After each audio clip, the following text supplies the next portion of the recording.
akulira ebyobujjanjabi mu Ministry y'ebyobulamu Dr. Charles Olalo asinzidde mwoleso gwa Uganda Farmer Health Care 2026 oguyindira e Rugogo n'akubiriza abali mu byobujjanjabi wano mu ggwanga okweyambisa tekinologiya okuvumbula n'okubaako bye bakola ku ludda olw'obujjanjabi. To be able to demonstrate the available innovations, but also be able to showcase the progress which we have made in terms of domestic manufacturing. Dr. Charles Olalo nga yabadde omugenyi omukulu ku mukolo guno era akiikidde Minisita w'ebyobulamu Dr. Jane Ruth Aceng ategeezezza nti ekiruubirirwa ky'amawanga ag'enjawulo ku lukalu lwa Africa wansi wa African Agency baluubirira okukomya okugula ebintu eby'obujjanjabi ebweru wa Africa we gunaatuukira omwaka 2040. By 2040, 60% of the products which we need in Africa should be manufactured within Africa. And as a country, we are looking at that. We should be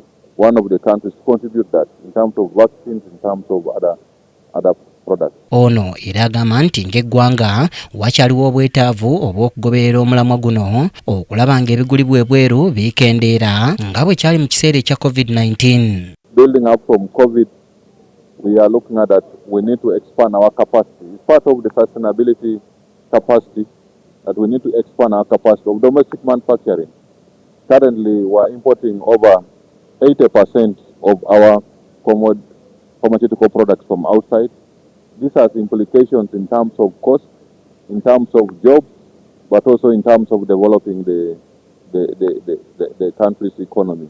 Omwogezi wa Ministry y'ebyobulamu Emmanuel Ainebyona agamba nti omulamwa gw'omwoleso guno kwe kwongera okubanguka mu tekinologiya n'okuwabulwa mu magezi ku bintu eby'enjawulo ebikozesebwa mu byobujjanjabi. Kozesebwa mu malwaliro kozi wano waliwo zi companies ezivudde mu mawanga amalala ne zijja okutulaga bye bakola ate bw'oba olina bye weetaaga ng'obatuukirira. Tuliko okulaba nti waliwo knowledge transfer okufubanya nti ebikozesebwa mu malwaliro gaffe ebisinga tubikolere wano mu ggwanga ate bwe mulamwa gwe tuliko.